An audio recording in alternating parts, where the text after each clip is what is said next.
Bueno, hola, buen día a todos. Bueno, ya es tiempo de que empecemos la clase.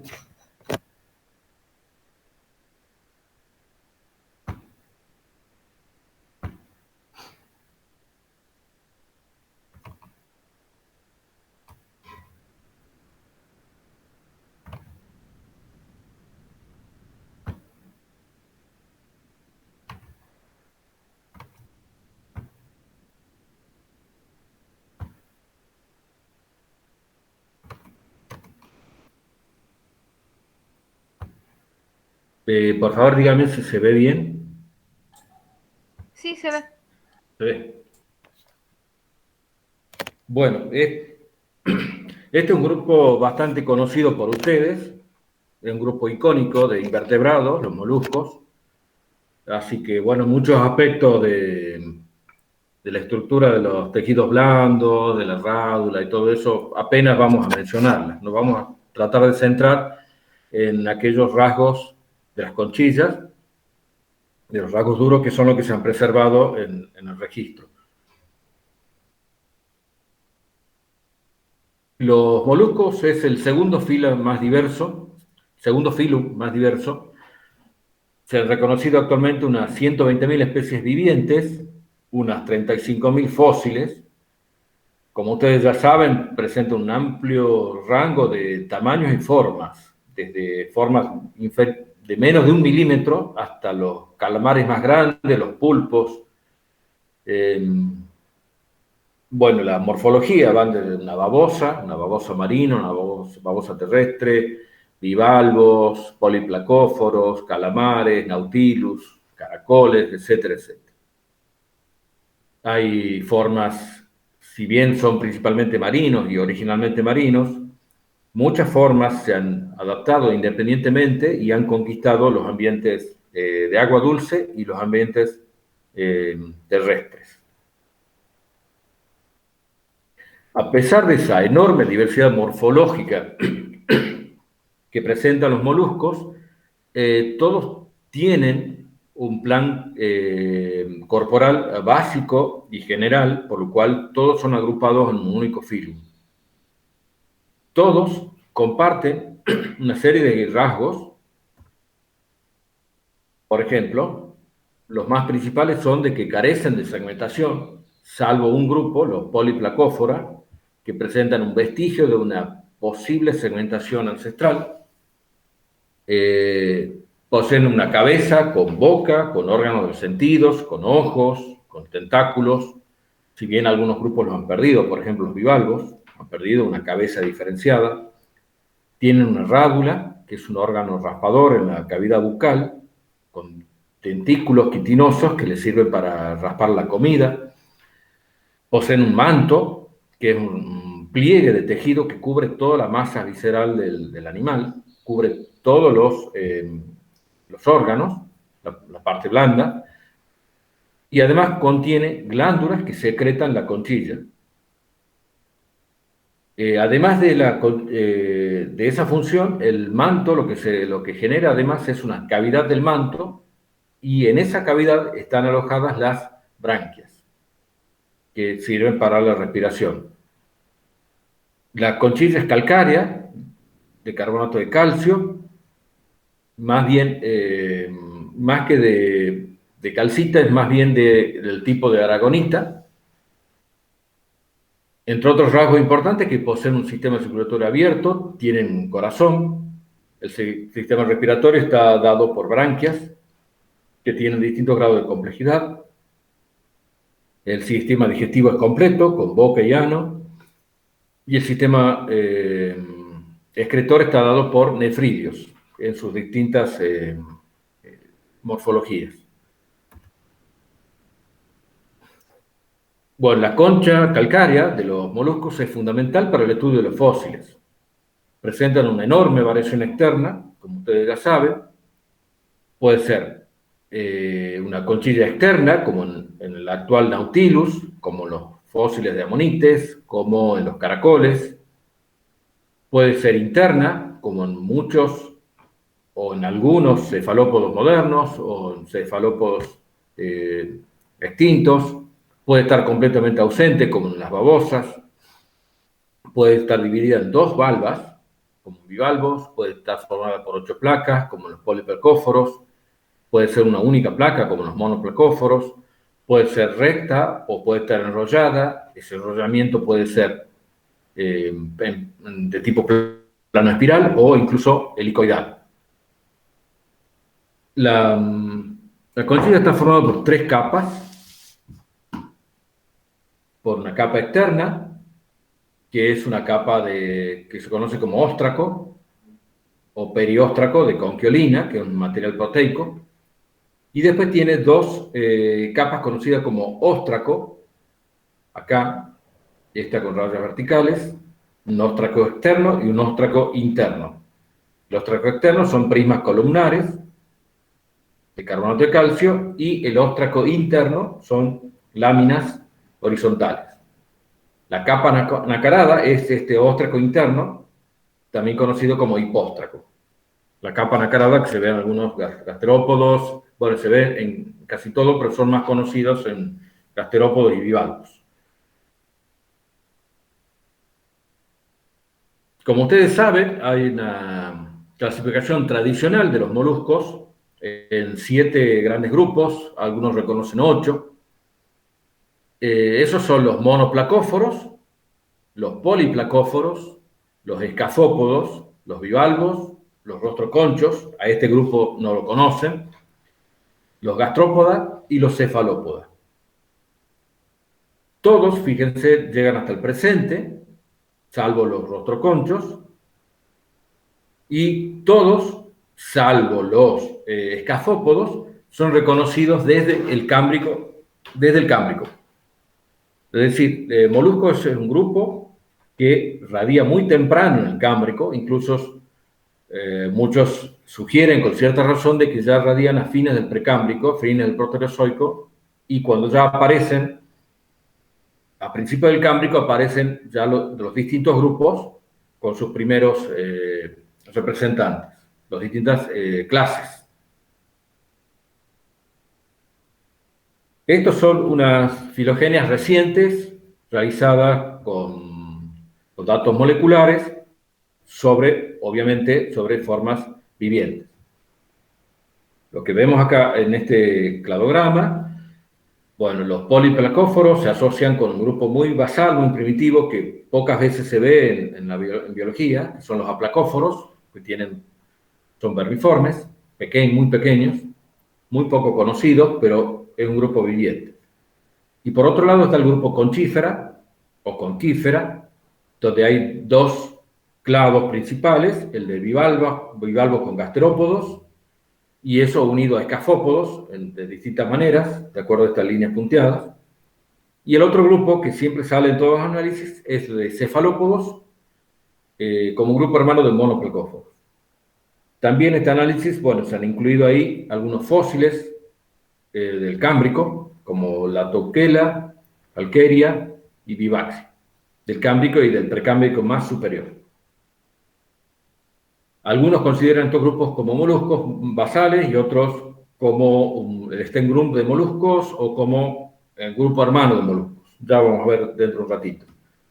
En este otro cladograma vemos más o menos las mismas relaciones. Acá escafópodos se relaciona con gasterópodos, el grupo con bivalvos, todo esto, bivalvos, gasterópodos y escafópodos, con un clado formado por cefalópodos y monoplacóforos.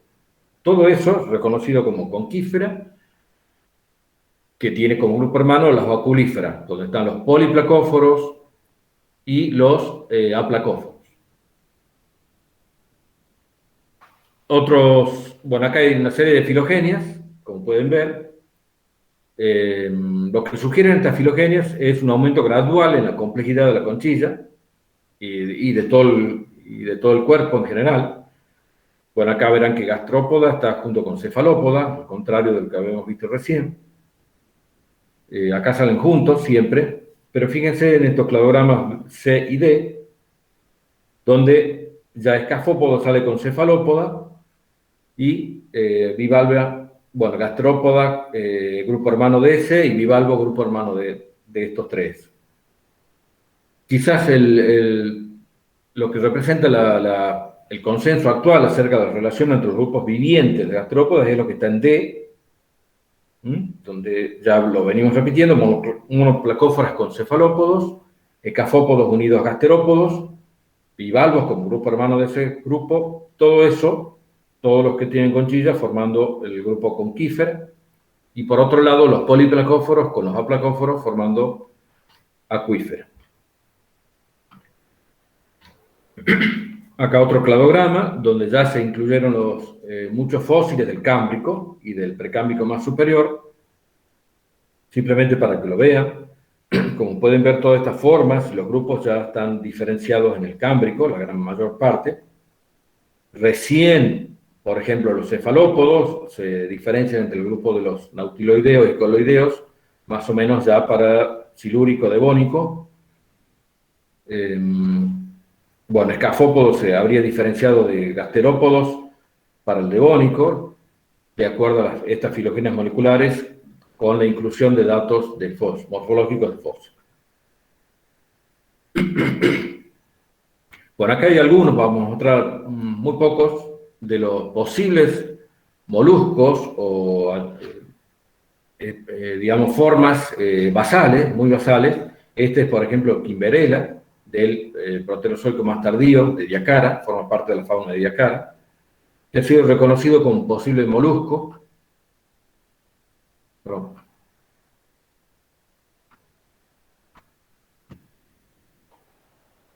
Acá hay otro grupo que se conoce como Halkieridos, del Cámbrico temprano. De ahí hay una forma que se sugiere que podrían ser un molusco, que los escleritos, estos que están acá, que están reconstruidos, podrían indicar como pequeños rudimentos de valvas.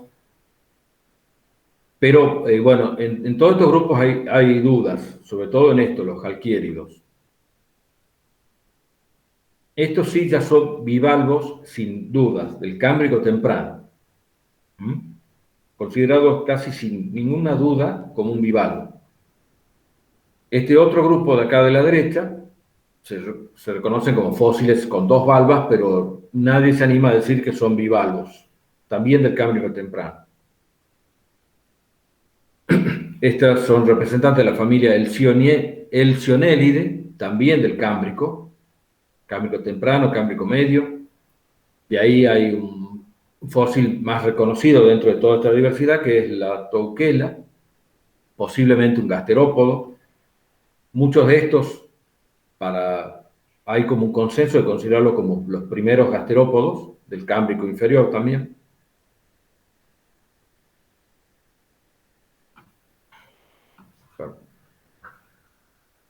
Acá también, la familia Aldanelide, estos son accionados sin dudas a gasterópodos del Cámbrico temprano. Son formas muy pequeñitas, del orden de 1 milímetro o menos.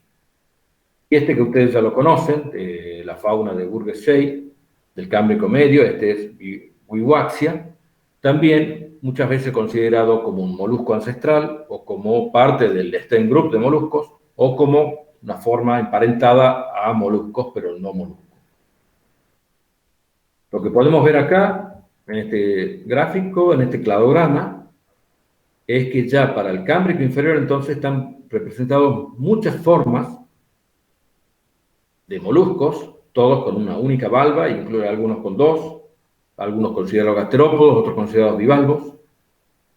Y acá otro esquema de relaciones, poco más de, bueno, ahí están los años, 2006, 2007. Acá está el Crangrón moluscos, grupo hermano de halkiéridos, Vivaxia por afuera de eso, Kimberella mucho más lejano. Acá molusco también más o menos parecido. Acá molusco es grupo hermano de todo un grupo formado por Wiwaxia, los halkiéridos. Kimberella está mucho más abajo. Acá otro grupo, otro cladograma. Acá está el Crangrón de moluscos, emparentado con todo un grupo de halkiéridos, de Wiwaxia, que a su vez todo ese grupo de fósiles está emparentado con anélidos y braquiópodos. Como pueden ver, entonces no hay ningún consenso, hay escaso consenso sobre las relaciones basales de moluscos y sus formas emparentadas. Lo que sí se puede decir es que ya en el Cámbrico inferior había al menos bivalvos, monoplacóforos y gastrópodos. Bueno, esto para que vean cómo se habría producido la adaptación a través de la morfología de la conchilla en distintos grupos, de acuerdo a los distintos ambientes que habrían vivido estas pequeñas formas. O sea, epifaunales, endofaunales, digamos, leves, endofaunales profundos, etc. Vamos a lo más tradicional, que se refiere a los grupos que ustedes ya conocen, que son estas 7 clases. Vamos a empezar por la clase monoplacófora. Se reconocen ya monoplacóforos sin duda a partir del Cámbrico superior. Actualmente está representado por un único género viviente, que es Neopilina.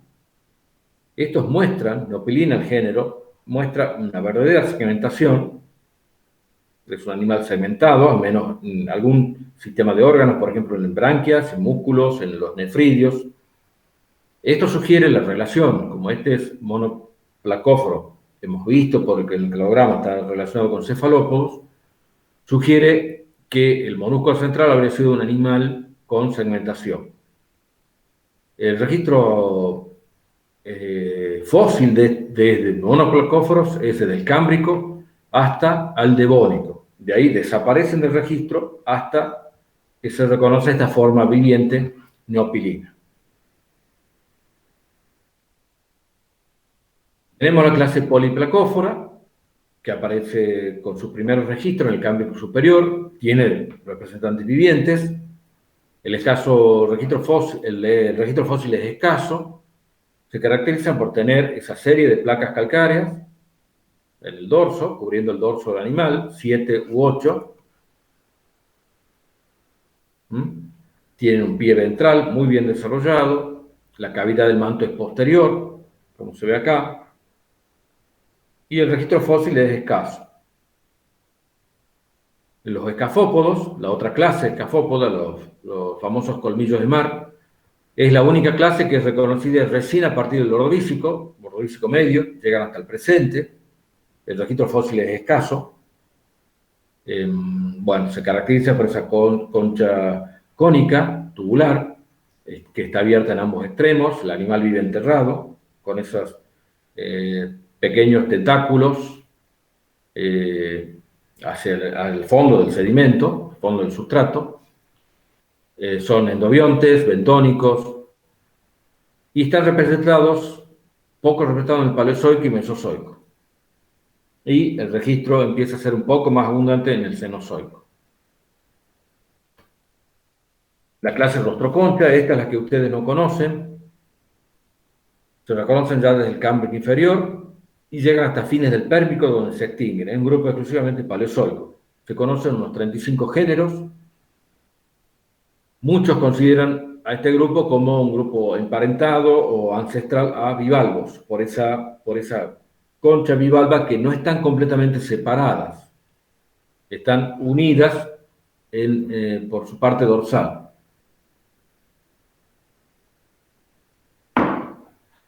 Estos animales habrían sido bentónicos, de hábitos suspensívoros o nutritívoros. Como ven, recuerdan superficialmente a bivalvos, pero se distinguen de bivalvos porque en la zona donde estaría la articulación, en realidad no hay ninguna articulación, está todo unido. Acá sería una falsa valva izquierda y una falsa valva derecha. Las conchillas, o sea, hay continuidad entre las dos valvas, así que la unión habría sido bastante rígida. Se supone que a lo mejor este margen se habría tenido cierta elasticidad y habría permitido cierta apertura de esta zona, acá de la comisura. Este grupo presenta un desarrollo importante en el Ordovícico inferior, casi rivalizando con bivalvos, declinan a partir del Ordovícico medio y superior, y solo un grupo alcanza el Pérmico. Se extinguen a fines del Pérmico, con la gran extinción del Pérmico Triásico. En las formas más antiguas, todas las capas de la conchilla son continuas. En las formas avanzadas, ya la capa externa, el perióstraco, no la cruza, se corta en una valva y después aparece en la otra valva.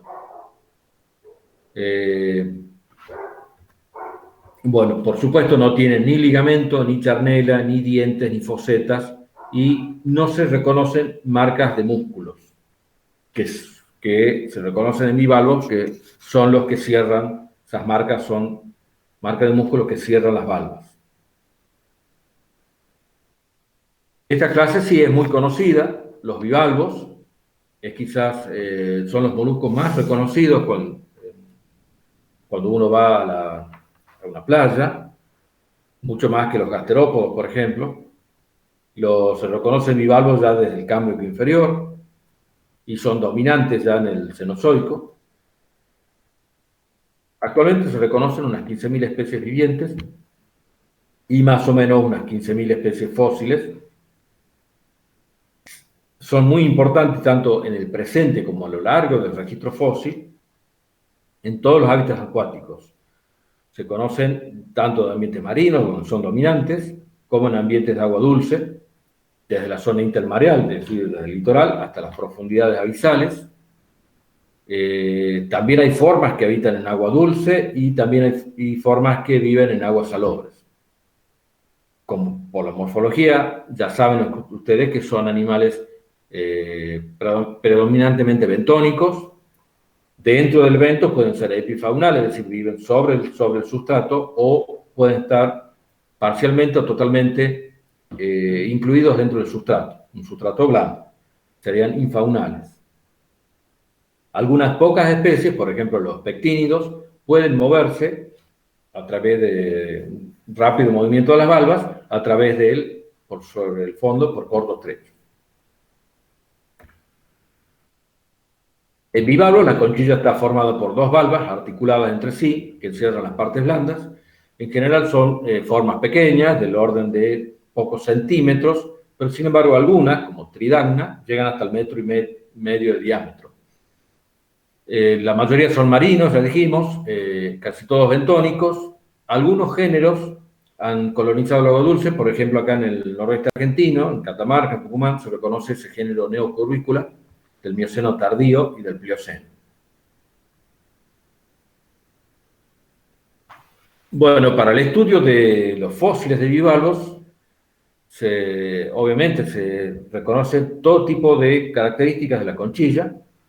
Entonces se reconocen formalidades, por ejemplo, de cómo es la condición de la conchilla, si es equivalva, es decir, si tiene las dos valvas iguales, y la condición equilateral o inequilateral, es decir, la generalidad de bivalvos es de conchillas equivalvas, es decir, las dos conchillas, las dos valvas de una conchilla son iguales y la condición general es inequilateral, es decir, las valvas, cada valva individual no es simétrica, son asimétricas, ya que el umbón está desplazado hacia uno de los lados, hacia el lado anterior generalmente. Las divide en dos partes, una región anterior y una región posterior. No obstante, hay algunas formas que son equilaterales y equivalvas, por ejemplo, muchos pectínidos. Hay formas que son equilaterales, es decir, que tienen las valvas iguales, cada valva entre sí, pero son diferentes una valva respecto de la otra. Y finalmente hay formas que tienen las valvas, que es la mayor parte de los bivalvos, tienen la condición inequilateral y equivalva. Y hay algunas formas muy extrañas que son inequilaterales e inequivalvas. Y no tienen ningún plano de simetría. Según la curvatura del umbón, entonces, se puede hablar de un umbón prosógiro, que es la mayor parte de los bivalvos, un umbón ortógiro, como los pectínidos, como se ve acá, o un umbón opistógiro, como en algunos pocos grupos, acá, como por ejemplo Trigonia. Bueno, externamente la superficie de las conchillas puede presentar líneas de crecimiento, como acá, costillas o estrías que radian desde el lumbón. Si una de las estrías, si una de las costillas se destaca por sobre el resto, ya podemos empezar a hablar de una carena, es decir, una costilla bien desarrollada que separa la valva en dos regiones con diferente ornamentación.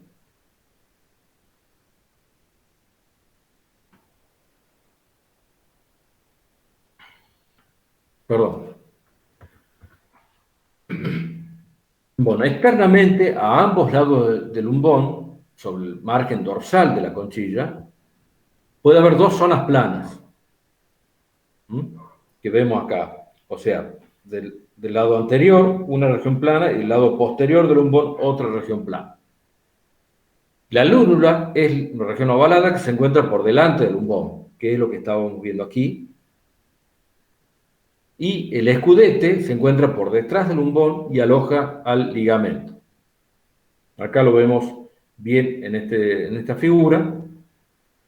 Esto es una vista dorsal, donde vemos el lumbón aquí, la lúnula adelante y el escudete atrás.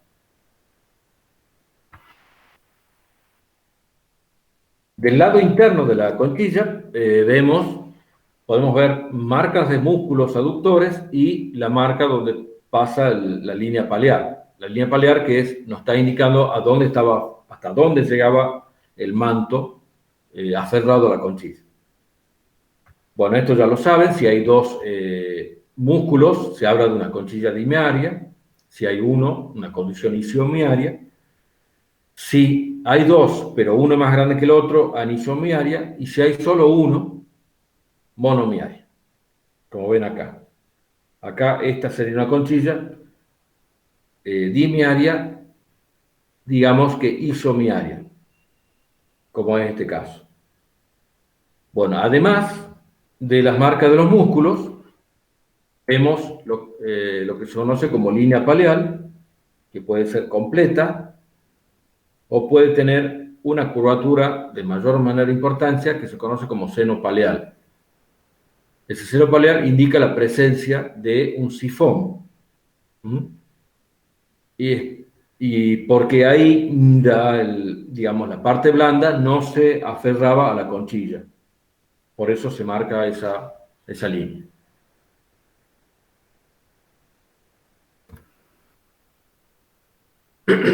Hacia el lado dorsal, lo que podemos ver que es muy importante en la taxonomía de los bivalvos fósiles es la charnela, que es la región de articulación de una valva con la otra. En la charnela reconocemos dientes y fosetas en las dos valvas. Cada diente encaja en una foseta en la otra valva, son complementarios.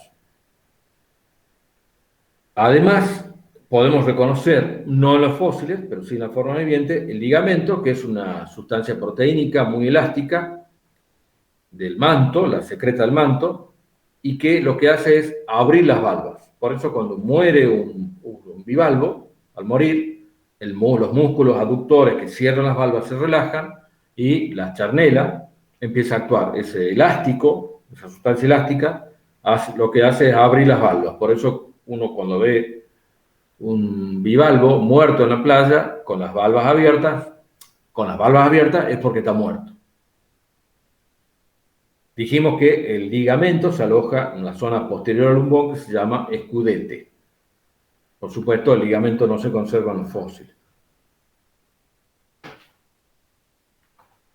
Bueno, de acuerdo a la cantidad de dientes, al tamaño de los dientes, a la disposición, más cercano al lumbón o más lejano al lumbón, si tienen, si no tienen, se reconocen distintos tipos de charnela, que esto me parece que lo deben haber visto, al menos de una manera general, en la diversidad.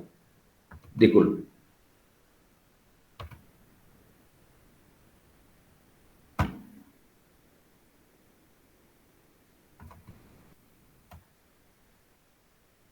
Bueno, entonces tenemos distintas condiciones, 4 tipos básicos de charnela. y a su vez digamos, algunos de esos 4 tipos básicos se dividen también en distintos otros tipos de charnela. Está la charnela adonta, la taxodonta, la actinodonta y la heterodonta. La adonta no presenta dientes desarrollados, es más común en el Paleozoico, frecuente en bivalvos excavadores profundos y en algunos cementados y bivalvos con viso. La taxodonta presenta numerosos dientes similares, separados por fosetas, y esos dientes pueden ser paralelos, oblicuos y de manera perpendicular al margen de la charnela, como acá. Numerosos dientes de tamaño moderado, ni muy grandes ni muy pequeños. Está el tipo actinodonta. Los dientes divergen desde el umbón, son dientes de tamaño grande. Dentro del tipo actinodonta se conoce las formas esquizodontas, donde los dientes son muy pocos, son crenulados, acá podemos ver uno, acá vemos otro. A menudo hay 2 dientes divergentes en una valva y un diente complementario en forma de Y en la otra valva. Es el caso de género Trigonia. Acá se ve claramente, entonces, 2 dientes acá y un diente en forma de Y en esta otra valva. Dentro del tipo heterodonta, que es el tipo en el cual están la mayoría de los bivalvos cenozoicos y actuales, vemos dientes principales alojados muy cerca del umbón, que se conocen como cardinales, y después dientes laterales alejados del umbón. Acá también puede haber una distinción. Estos dientes pueden ser más grandes y los dientes laterales pueden ser más chicos. Se dividen en dientes laterales anteriores y posteriores. Dentro de esta condición heterodonta se reconoce un tipo muy especial de charnela, que es la charnela paquidonta, que puede tener de 1 a 3 dientes muy grandes, muy desarrollados, y que existe solamente en un grupo fósil, que son los rudistas, son típicos del Jurásico y Cretácico, nada más. O sea, son muy buenos fósiles guías para saber de que uno está en esos periodos. Y cabe decir que los rudistas son formas dentro de bivalvos muy aberrantes, donde tienen una valva muy grande, la valva ventral, y una valva dorsal muy pequeña, muy poco desarrollada, a manera de como un opérculo de la otra valva. Esa valva dorsal posee unos dientes muy grandes, muy desarrollados, que encajan en sendas fosetas de la valva grande ventral. Son animales que viven cementados al sustrato y han participado en el Jurásico y Cretácico de arrecifes de coral. Son formas comunes en los arrecifes de coral de esa parte del Mesozoico. Dentro de heterodonta está otra categoría, que son los desmodonta, que poseen dientes muy pequeños, muy atrofiados, y las valvas se relacionan una con otra más bien con una sustancia, un ligamento interno, que se llama condróforo. Acuérdense que el ligamento es externo, el ligamento normal. Bueno, acá, al carecer de dientes, o tener dientes y fosetas muy pequeños y casi no funcionales, lo que actúa aquí es el condróforo, que está muy desarrollado para poder unir y encajar bien una valva respecto de la otra. Después hay crestas accesorias, puede haber en el margen de la charnela, tanto anterior como posterior.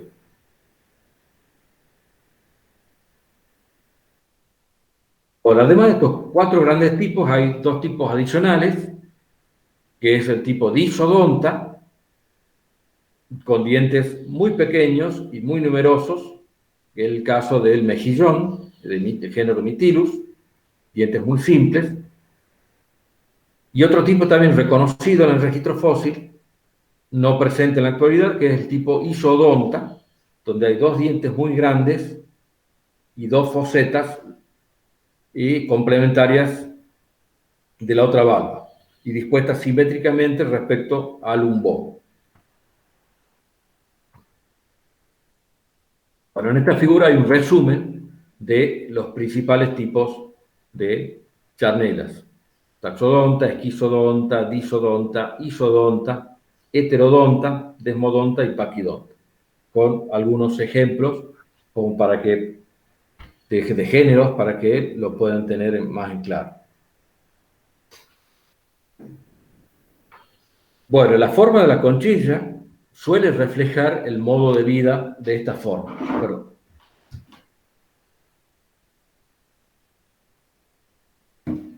¿Sí? La forma, el grosor de la conchilla, me puede indicar si eran animales litorales que estaban sometidos a oleaje. En ese caso, las conchas son más grandes, más gruesas para resistir los movimientos del agua. Si son conchillas muy delgadas, nos está indicando que estamos lejos de la zona litoral, más bien bastante sobre plataforma o a las profundidades más abisales. Bueno, normalmente esas formas más robustas pueden tener accesorios, ornamentación a manera de espinas.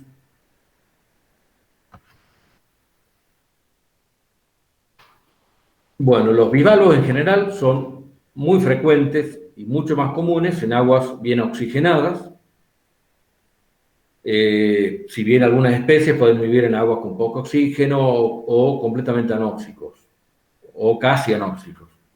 El espesor de la conchilla también me puede indicar paleotemperaturas, porque el tamaño y el espesor de la conchilla disminuye con la disminución de la temperatura. O sea, a medida que vamos hacia aguas más lejanas al trópico y al subtrópico, las conchillas se van haciendo más delgadas dentro de un mismo grupo de bivalvos. El rango de salinidad que soportan los bivalvos es amplio, pero por supuesto la mayor diversidad se encuentran en condiciones de salinidad normal.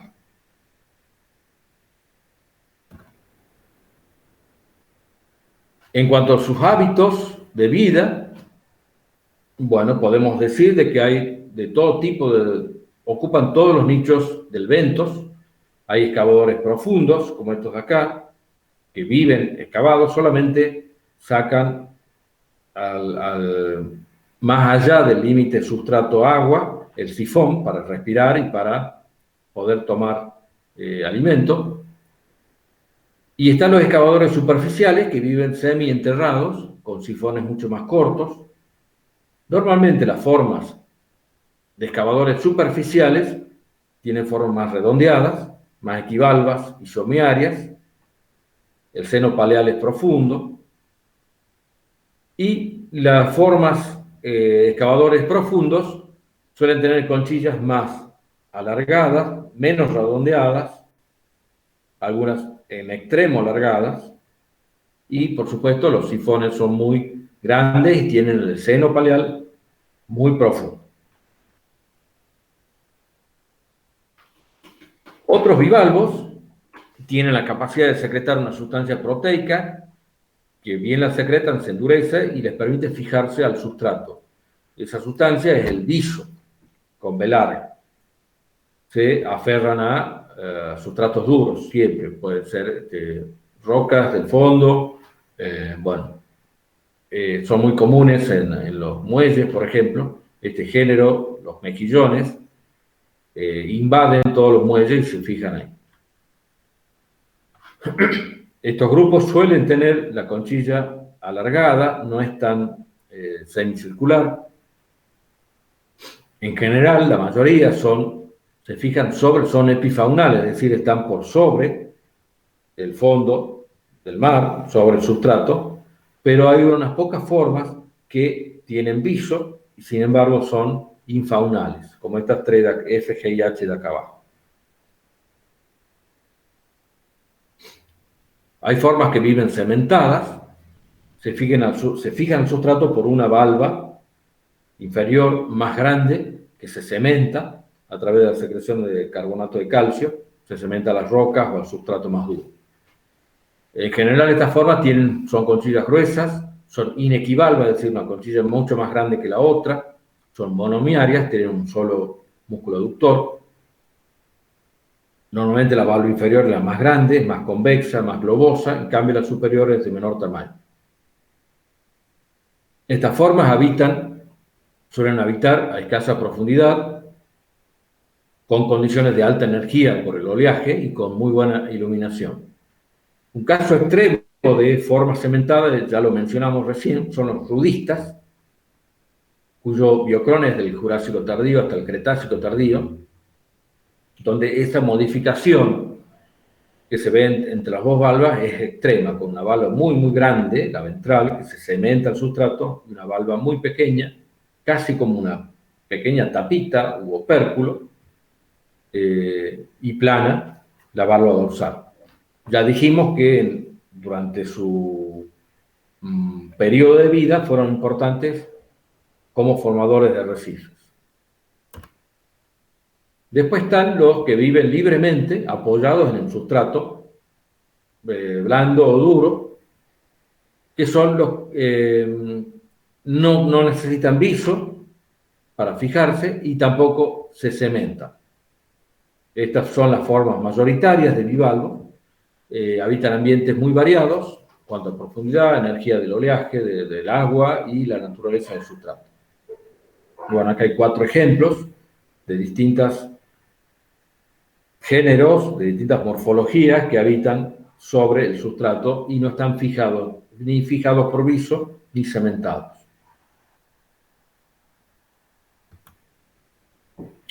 Después están las formas con conchillas livianas, por ejemplo los pectínidos, que tienen la capacidad, viven apoyados sobre el sustrato, pero tienen la capacidad, a través de un rápido movimiento de las valvas, de poder trasladarse durante pocos periodos de tiempo y alejarse de algún posible depredador. Tienen un único músculo aductor muy grande. Además de eso, presentan una expansión de la charnela que, como se ve acá, a ambos lados del lumbón, plana, una expansión plana, que le ayuda a aumentar la capacidad hidrodinámica. O sea, serían los únicos bivalvos que tienen cierto movimiento propio y pueden nadar, entre comillas, en el mar. Otras formas, bastante numerosas también, son las formas perforantes, que pueden perforar tanto roca como madera, como conchillas.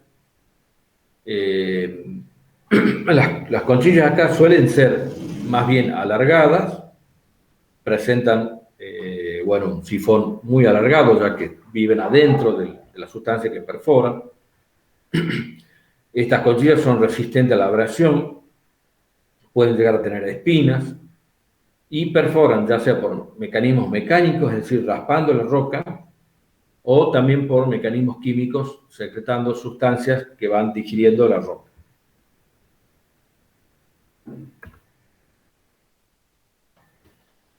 Bueno, a pesar de esa enorme diversidad a lo largo de todo el registro desde el Cámbrico inferior, tienen escasa importancia bioestratigráfica. No hay grupos exclusivos de un periodo determinado. Dijimos, bueno, que los primeros bivalvos provienen del Cámbrico inferior, un grupo conocido como protobranquiados, las conchillas muy pequeñas. Los bivalvos sufren una gran radiación durante el Ordovícico temprano. Hay un incremento en diversidad y en tamaño y en explotación de nuevos hábitats. Como acá en esta comparación, durante el Cámbrico las conchillas tenían entre 1 y 2 milímetros, nada más. Pasan a tener entre 10 y 15 en el Ordovícico inferior y ya más de 25 milímetros durante el Ordovícico medio en adelante. Como dijimos, después del Ordovícico tardío no se registra ningún otro gran grupo o subclase nueva de bivalvos. Podemos decir entonces que los bivalvos mantienen a partir de la gran radiación del Ordovícico, mantienen una diversidad que va creciendo paulatinamente y llegan hasta el presente siguiendo esa tendencia. A lo largo de esta evolución de bivalvos, la diversificación fue cada vez mayor, y se observa esa diversificación por la cantidad de familias, por el incremento en el número de familias, géneros y especies, que es muy superior a las extinciones que van sufriendo el grupo. Han sido muy poco, escasamente afectados por las extinciones en masa, la del Ordovícico, la del Devónico, la del Pérmico y la del finales del Cretácico. Así, este incremento en diversidad y la ausencia de extinciones ha llevado a que los bivalvos sean quizás el grupo más dominante dentro de las faunas de invertebrados marinos. Bueno, algo para preguntar hasta aquí. ¿Está todo bien? ¿Entendible? Sí, todo entendible. ¿Todo bien? Sí, profe, todo bien. Bueno, entonces pasamos a una de las grandes clases de moluscos, que son los gastrópodos. También aparecen en el Cámbrico inferior, llegan hasta a la actualidad con una enorme diversidad de formas. Como pueden ver aquí en esta imagen, la diversidad morfológica de las conchillas es impresionante, con estas formas con grandes espinas, helicoidal, arrollamiento plano espiral, sin arrollamientos, una conchilla cónica con un orificio, conchillas así vermiformes, incluso hay formas que han perdido las conchillas, con conchillas apenas como pequeñas láminas, etcétera, etcétera. Pues se han descrito unas 40.000 especies vivientes de gasterópodos y unas 15.000 especies fósiles. La mayoría de los gasterópodos, como el bivalvos, son marinos, algunas formas han invadido el agua dulce y algunas, iba a decir pocas formas, pero no son tan pocas, también han invadido los ambientes terrestres. Esta invasión de ambientes terrestres se ha dado desde el Devónico en distintas formas y en distintos grupos de manera independiente. No hubo una única invasión, la del Devónico, sino que en el Mesozoico hubo distintos grupos de gasterópodos que han invadido de manera independiente los ambientes terrestres. Bueno, acá lo que, a diferencia de bivalvos, vemos una cabeza bien diferenciada, con órganos de los sentidos, con ojos, con tentáculos, la rádula de la que carecen los bivalvos. El rasgo que caracteriza a los gasterópodos es la torsión del cuerpo, que no tiene nada que ver con el enrollamiento de la conchilla. Lo que vemos ahí, este sería como un estado ancestral acá a la izquierda, donde las branquias están dirigidas hacia atrás, donde está la cavidad del manto, es decir, está la boca, el intestino, el tubo digestivo, termina en el ano, que tiene posición posterior. Al sufrir la torsión, esto ya tiene que haber, se sugiere que esto ocurrió muy temprano en su evolución, ya en el Cámbrico. Lo que sucede es que la cavidad del manto queda dirigida hacia adelante, por arriba de la cabeza, y ahí también está la abertura del tubo digestivo. Acá podemos ver en otro ejemplo cómo se produjo la torsión, dejando que el tubo digestivo y las branquias estén dirigidas hacia adelante. Gira la masa corporal 180 grados en relación a la cabeza y el pie. Esto ocurre en estadios embrionarios. También lo que se cruzan son los cordones nerviosos, ¿sí? Al girar la masa visceral, el cordón nervioso izquierdo pasa a ser derecho y el derecho pasa a ser izquierdo. Algunos grupos, no obstante, presentan una simetría bilateral secundaria, es decir, parecen simétricos, por ejemplo, las babosas, que no tienen conchilla, pero sin embargo han sufrido torsión. Si uno ve los cordones nerviosos, van a ver que están entrecruzados. Y bueno, volvemos a repetir, esta torsión de la masa visceral no tiene ninguna relación con el enrollamiento de la conchilla. Casi todas las especies o la mayoría de las especies de gasterópodos secretan una conchilla. Algunos grupos, sin embargo, la han perdido, por ejemplo, las babosas. La conchilla puede tener distintas formas, como ya vimos así en general, una conchilla cónica, con un orificio dorsal, o puede no tener ese orificio. La conchilla, la función es brindar protección a la masa visceral, un espacio para la retracción de la cabeza y el pie ante cualquier eventualidad que pueda ocurrir. Las conchillas pueden tener un enrollamiento que puede ser plano o espiral, como en estas formas, o pueden tener un enrollamiento helicoidal, como en la mayoría de los caracoles.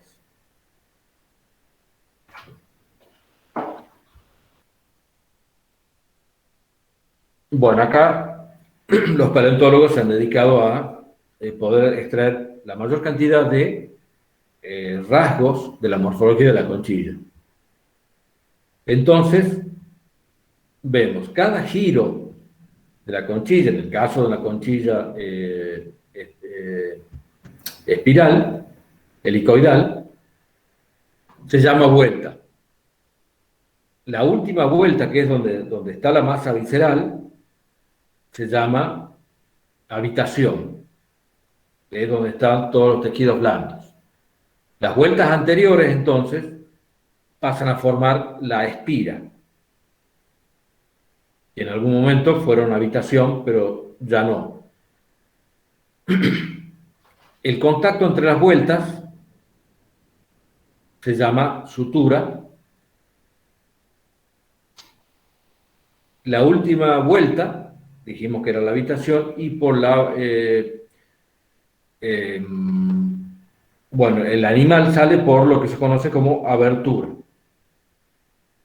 Acá. La abertura está rodeada por parte de la conchilla que recibe el nombre de peristoma, que tiene una parte libre más externa, que se conoce como labio externo, y una parte sobre la columela, que es el eje por donde se va enrollando la conchilla. Esa parte interna se llama labio interno.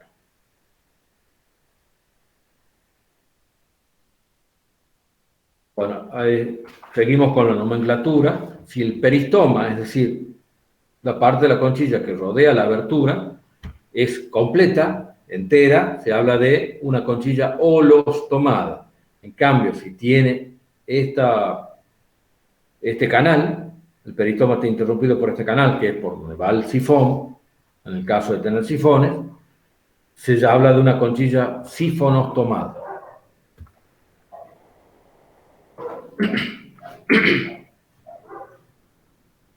Bueno, se puede hablar de que cada vuelta se pueden juntar sobre el eje de giro y van formando este eje principal que se llama columela o columela, que es interno, que no se la ve en vista de una conchilla completa. Para ver la columela hay que hacer un corte longitudinal. Sin embargo, hay muchas formas que no se van enrollando sobre su eje, sino que van dejando una cavidad central u ombligo, como muchos caracoles terrestres. Sí, se habla de que aquí la conchilla es perforada, y en el caso de que tienen columela, se habla de conchilla imperforada. Externamente, las conchillas pueden tener distintas ornamentaciones, costillas longitudinales, por ejemplo, conocidas como costillas axiales, que también pueden responder a líneas de crecimiento. Puede haber estrías espirales, como acá. Bueno, tubérculos muy fuertes, espinas, etc. Hay conchillas que pueden ser lisas, completamente lisas.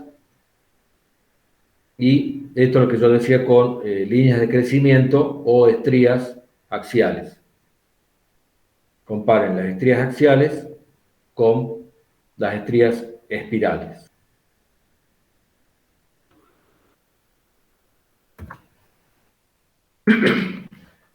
Bueno, esas estrías axiales que están vinculadas a las líneas de crecimiento pueden ser de tipo recto, así como en este caso, o pueden tener una inclinación o hacia cualquiera de los dos sentidos.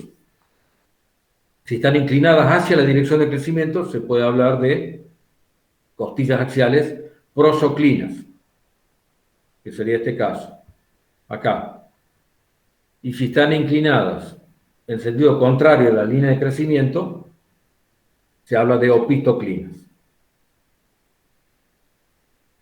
Bueno, para estudiar y para referir todos estos rasgos nomenclaturales de la conchilla, hay que orientar la conchilla con el lumbón hacia arriba, perdón, con el lumbón, con el ápice hacia arriba y con la abertura hacia el observador.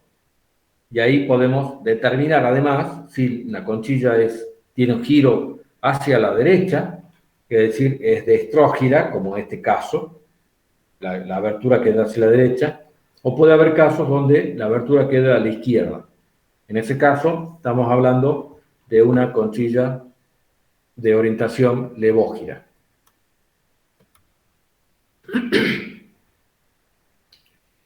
Bueno, los gasterópodos se reconocen en todos los océanos, en todos los ambientes, en todas las profundidades, en tierra, desde el nivel del mar hasta las altas montañas, hasta los 6.000 metros, en todos los tipos de agua dulce.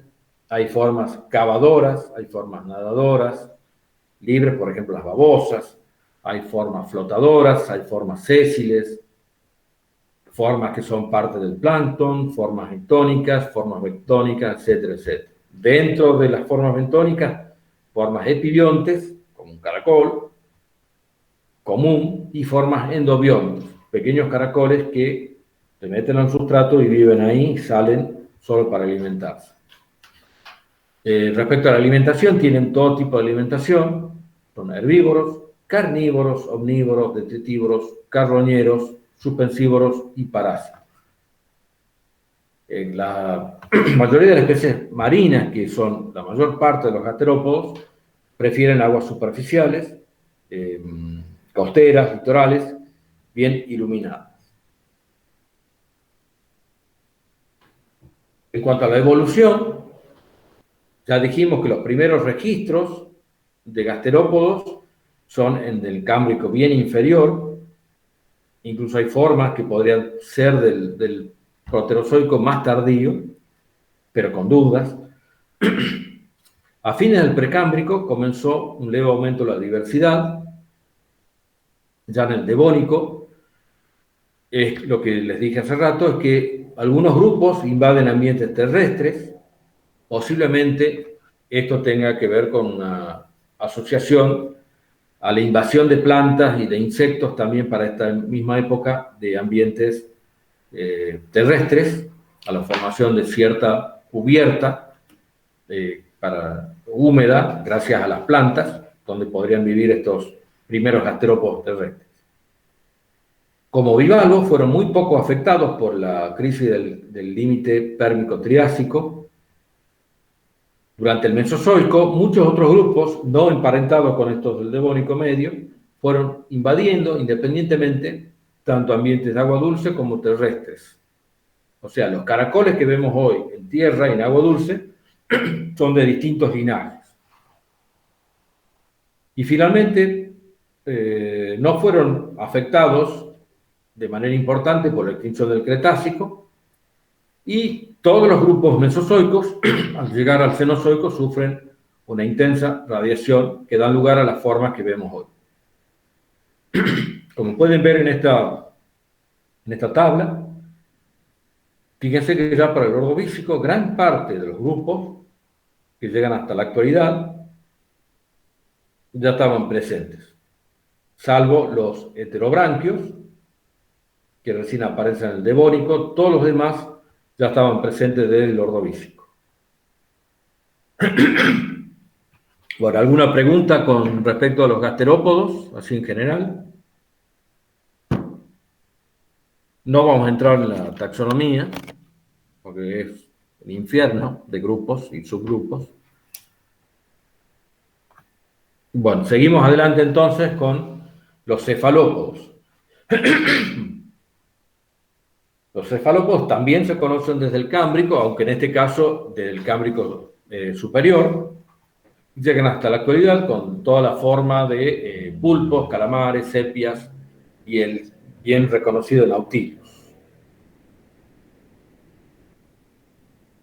Son los invertebrados de mayor tamaño, son todos marinos, no se conoce ninguna forma de agua dulce, son formas muy avanzadas en cuanto a comportamiento. Se habla de que muchos pulpos y calamares son animales que tienen cierta inteligencia, presentan por ello un gran cerebro y órganos de sentido elaborados, ojos de muy alto desarrollo, comparable a los ojos de los vertebrados. Presentan una boca, en la boca tienen una estructura a manera de pico y también tienen rádula. La boca está rodeada por tentáculos, en número de 8 o 10, que les sirve para alimentarse, para tomar presas, para llevar el alimento a la boca. Y la conchilla puede estar muy bien desarrollada, poco desarrollada o estar ausente.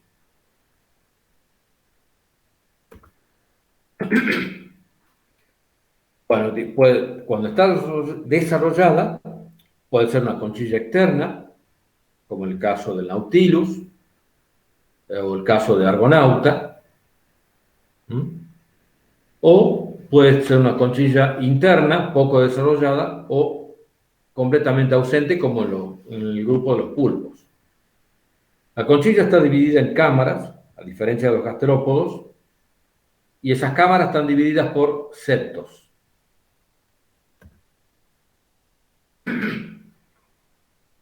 Bueno, este es el caso típico de tanto los calamares como sepia, presentan la famosa pluma, que no es más que un vestigio de la conchilla que se aloja acá en la parte dorsal del animal. Es una conchilla interna. Dijimos entonces que la conchilla está separada en cámaras, está dividida en cámaras, y las cámaras están separadas por septos o tabiques.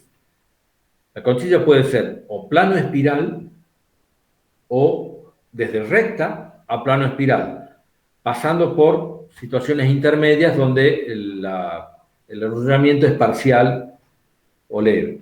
Hay muy pocos casos donde se reconocen cefalópodos con conchillas de enrollamiento helicoidal, como un gasterópodo, como este género Turrilites, género fósil, por supuesto. La unión de los tabiques que separan las cámaras, es decir, de los septos, con la pared interna de la conchilla, la pared lateral de la conchilla, forma una sutura. Ya vamos a ver más adelante. Siempre la apertura de la conchilla del cefalópodo es anterior y el ápice es posterior. Por supuesto, cuando está enrollada no se puede hablar de ápice, pero sí en géneros muy reconocidos con conchillas rectas, por ejemplo, ortoceras, aquí donde el ápice es posterior y la apertura de la conchilla es anterior, siempre.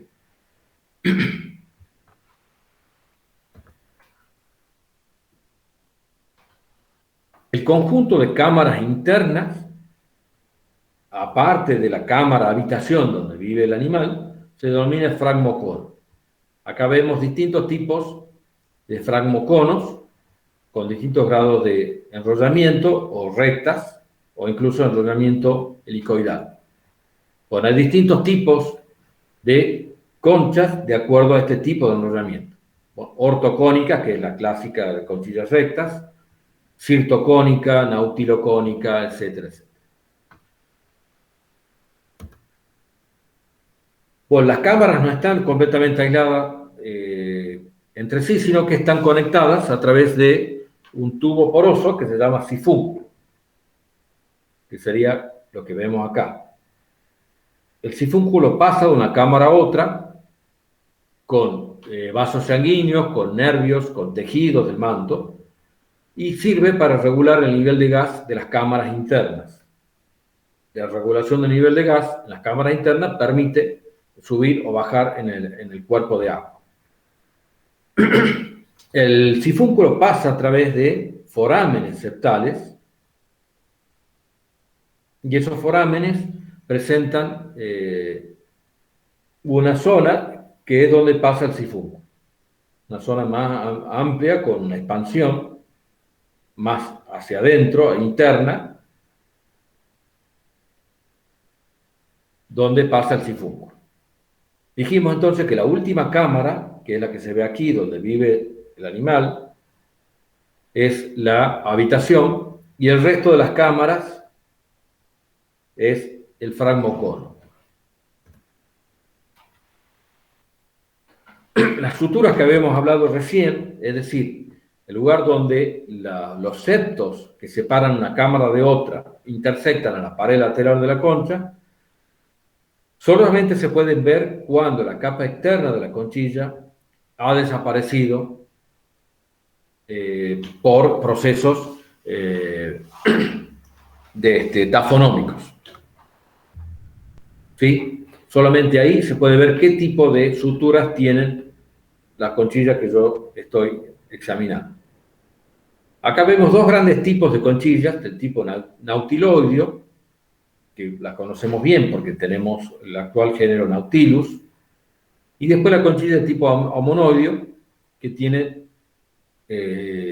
son parecidas en general, pero tienen distintos tipos de suturas mucho más complejas que los nautiloideos. Como pueden ver acá, en nautiloideos las suturas son simples, en cambio en homonoideos las suturas tienen distintos grados de complejidad, desde lo más simple, en el Devónico, hasta lo más dendrítico y complejo en el Cretácico y Jurásico.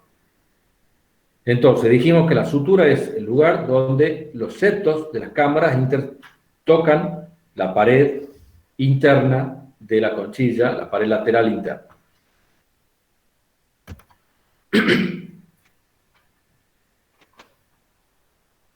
Dijimos que mayormente las conchillas son aragoníticas y no calcíticas, por eso esa capa exterior de la conchilla se descompone más fácilmente y se pueden observar las suturas.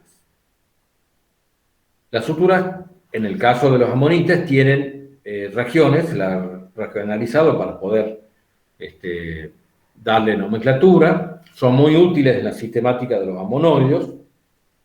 Lo que podemos ver acá es que hay una silla, tienen tantos los lóbulos, tanto internos como externos, y que reciben nombres. Por ejemplo, las formas que están dirigidas hacia el exterior, hacia la última cámara, son las sillas, que podemos ver acá como lugares elevados. Y están también los lóbulos, que son los valles, digamos, montañas y valles. Los valles son los lóbulos y las montañas son las sillas. Y se alternan a partir de lo que se conoce como silla media, que es lo que vemos acá. Acá vemos un lóbulo, una silla, y aquí un lóbulo. Acá otra silla y aquí un lóbulo. Algunas, depende del grado de complejidad de la sutura, estas sillas pueden ser redondeadas, los lóbulos pueden ser redondeados o angulosos en forma de V.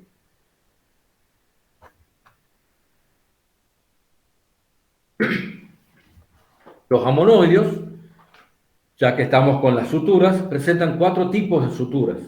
Desde una sutura muy leve, o sea, con escasa complejidad, como la agoniatítica, donde hay muy pocas sillas y pocos lóbulos, donde hay solamente un lóbulo ventral medio y angosto y lóbulos laterales amplios.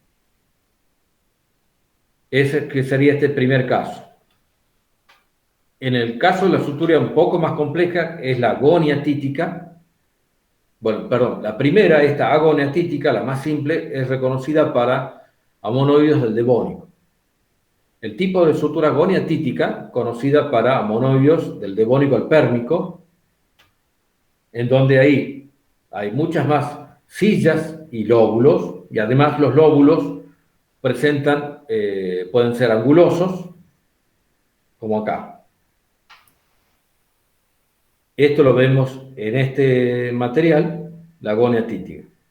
Entonces, sillas redondeadas y lóbulos angulosos. Y se habla de lóbulos y sillas en relación a la apertura de la conchilla. En el caso del tercer tipo de sutura, es sutura ceratítica, aquí las sillas siguen siendo redondeadas, pero los lóbulos son crenulados, es decir, tienen pequeñas como mini sillas y mini lóbulos dentro de ese lóbulo principal. Y esto se ve claramente en este material. Acá están las sillas y los lóbulos crenulados. Y esos son característicos del Triásico, el tipo de sutura ceratítica. Y finalmente, el tipo de sutura más avanzada y más compleja es la amonítica, que es la que da el nombre a todo el grupo, es mucho más complejo. Tanto lóbulos como sillas presentan este aspecto dendrítico. Y se ve claramente en esta conchilla que está parcialmente fragmentada. Son característicos del Jurásico y Cretácico. Se ha propuesto algunas hipótesis para explicar el porqué del desarrollo de esta manera tan complejo de las suturas. Y se ha propuesto de que suturas dendríticas son mucho más, son muy buenas para permitirle a los amonoides resistir mayor presión hidrostática y en ese sentido poder bajar más en la columna de agua. Las suturas dendríticas serían mucho más resistentes que las anteriores a la presión hidrostática. Entonces, la agonia títica la reconocemos en el devónico, la agonia títica en el devónico al pérmico, la ceratítica en el triásico y la amonítica durante el Jurásico y Cretácico.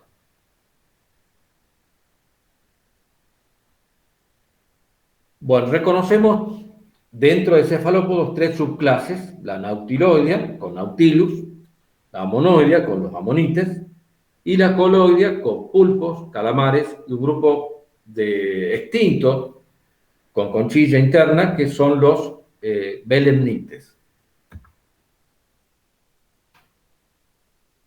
Para los nautiloideos, si bien el que conocemos hoy presenta una conchilla plano espiralada, durante toda su evolución han desarrollado conchillas rectas, como estas. Las cámaras tenían suturas simples, apenas una línea.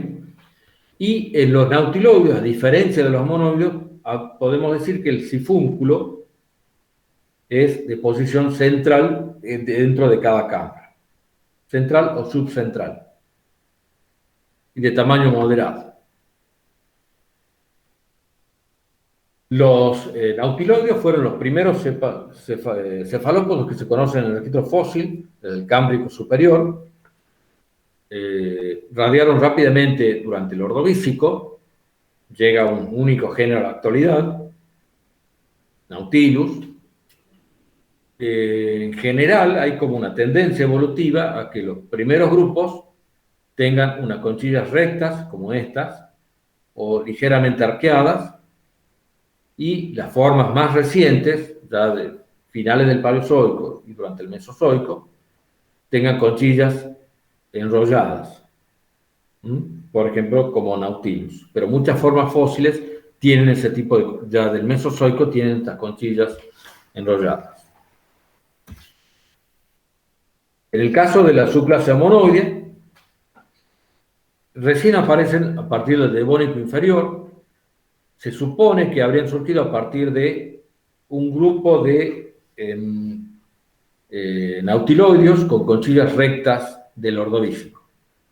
Pero el registro amonoideo recién aparece en el Devónico inferior y se extinguen con la gran extinción del límite KT, junto con los dinosaurios no avianos, a fines del Cretácico. En los amonoideos siempre la conchilla es externa. También puede ser. Normalmente es enrollada, pero hay formas con conchillas rectas. Pero la mayoría se reconoce como conchillas enrolladas. Aquí el sifúnculo no va por el centro de las cámaras, sino que es más bien marginal y está mucho más desarrollado que en los nautiloides. Los amonoideos pueden presentar mayor desarrollo de ornamentaciones, como estrías, como pequeños tubérculos, protuberancias, y son muy útiles en bioestratigrafía, sobre todo para el Mesozoico, porque ya presentaban una distribución global, porque hay grupos muy bien diferenciados y porque el biocrón de cada grupo era relativamente corto, además de la abundancia como fósiles y una rápida tasa de evolución. Dentro de los amonoides, el grupo más importante son los amonites, porque presentan suturas más complejas, muy complejas y permiten distinguir zonas durante el Jurásico y el Cretácico. Por el tamaño dentro de los amonoides va desde pocos centímetros, 1 o 2 centímetros, hasta formas gigantes más grandes que esta que está acá en la fotografía. Esta tendrá 1,70 m de altura o algo así, un poco menos que 1,50 m. Se conocen formas de hasta 2 metros de diámetro.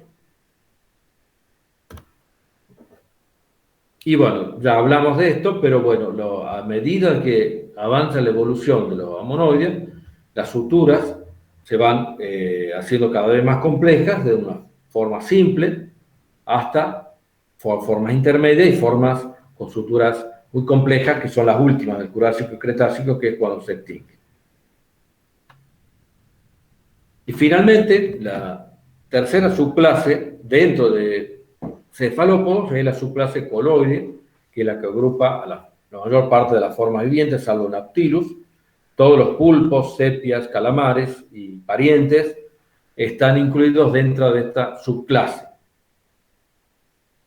Los coloides se reconocen a partir del Devónico inferior, es decir, tienen igual que los amonoides, pero llegan hasta la actualidad. La conchilla en los coloides, es interna o puede estar ausente. Pocas veces hay conchillas enrolladas. Normalmente son conchillas rectas. Pueden carecer de sifúnculo o tienen un sifúnculo escasamente desarrollado. Dentro de los coloides se destaca un grupo que son los belemnites, que tienen un biocrom desde el Carbonífero inferior hasta el Cretácico superior.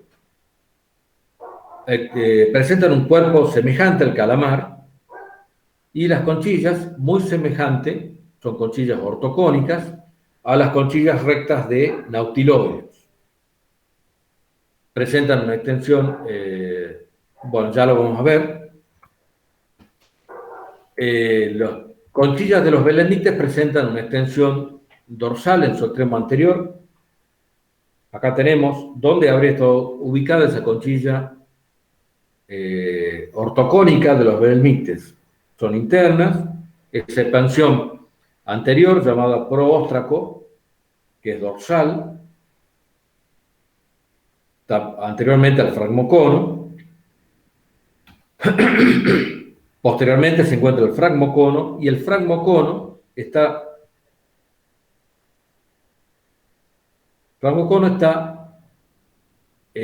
rodeados por esta estructura plana y más delicada, conocida como rostro o guarda, que es una estructura cónica que se ve acá.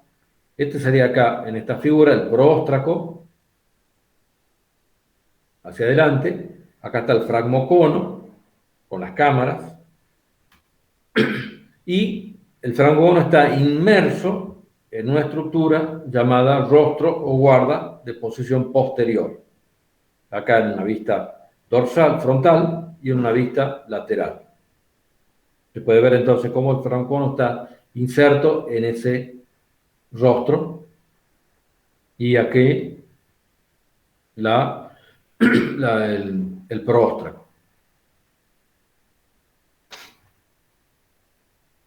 Perdón, al revés. Acá el próstraco y acá el fragmocono inserto en el rostro o guarda. Lo que vemos acá en la foto son distintas partes del fragmocono. Aquí, acá está la guarda que rodea el fragmocono, pero mayormente lo que se preserva de la conchilla de los belemnites es el fragmocono.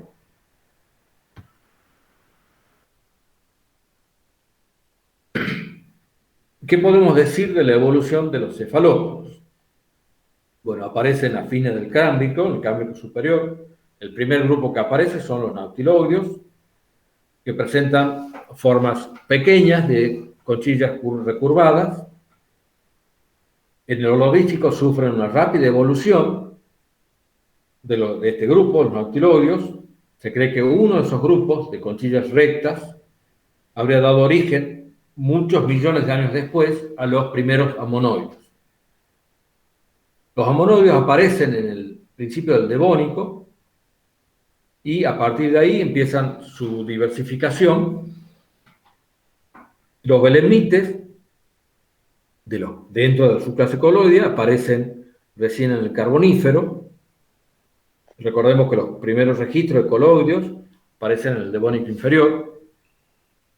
En el límite pérmico-triásico, los amonoideos sufren la extinción del Pérmico, donde desaparecen todas las formas de conchillas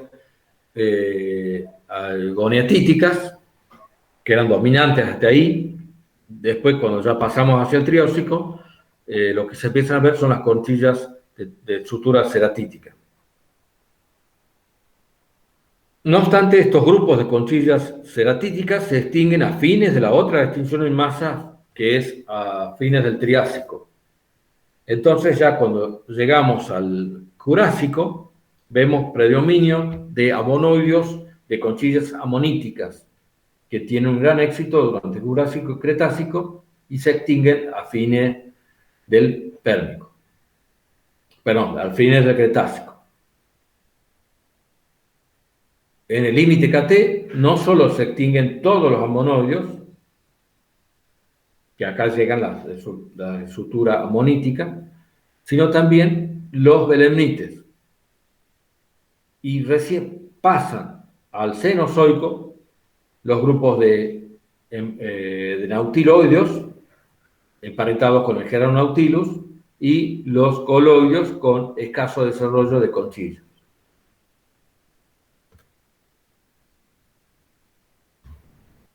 Bueno, ¿qué se sabe, qué se puede deducir a partir de la forma y tamaño de las conchillas de los hábitos de los cefalópodos? Bueno, se supone que las formas más pequeñas y de conchillas rectas seguramente eran mejores nadadores que las formas de conchillas enrolladas, como habrían tenido un hábito similar a los actuales calamares. Se supone que las formas más pesadas, de conchillas globosas y enrolladas, no fueron tan activas y se supone que habrían sido más bien habitantes del fondo marino. Los amonoides enrollados habrían tenido hábitos como Nautilus, de aguas moderadamente superficiales y habitando siempre en zonas cercanas a los arrecifes de coral. Bueno, terminamos finalmente una clase muy, muy resumida de moluscos. Ustedes pueden sacar estos temas de distintos libros, bueno, el Camacho, por supuesto, que está en los tomos 1 y 2, van a ver que hay un desarrollo muy grande de la taxonomía dentro de cada grupo de moluscos.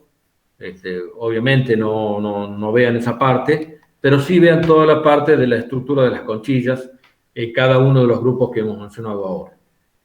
También tienen, bueno, el Paleobiology, que ya lo conocen, y también este libro, donde hay generalidades en Basic Paleontology. Si bien es básico lo que se ve ahí, pero es un libro muy útil porque tira siempre rasgos muy importantes y no se mete tanto en el detalle como el Camacho, por ejemplo, de las morfologías. Bueno, ¿alguna pregunta, chicos? Más allá de la nomenclatura, por supuesto. ¿Todo bien? ¿Se entendió bien? ¿Claro? ¿Se entendió bien, Sí, profe? se todo bien. Bueno.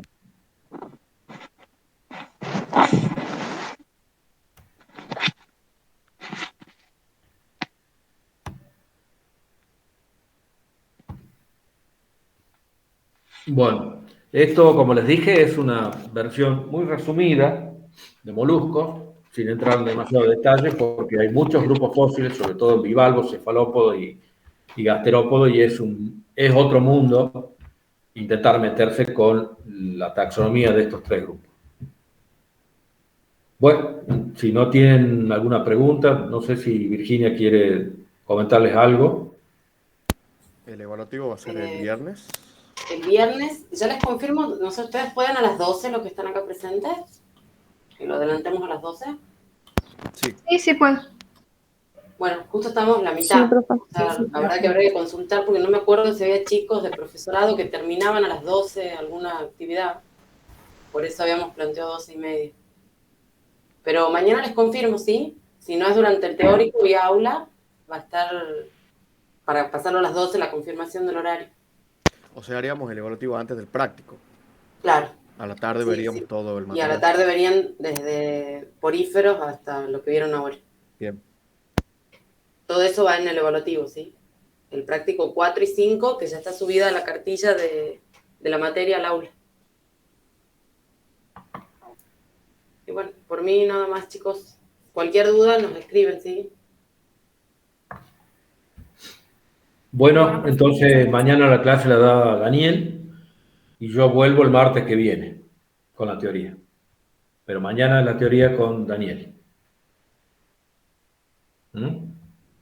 Así que bueno, hasta luego, será hasta, en mi caso, hasta el martes que viene. Hasta luego, profe. Gracias. Chao.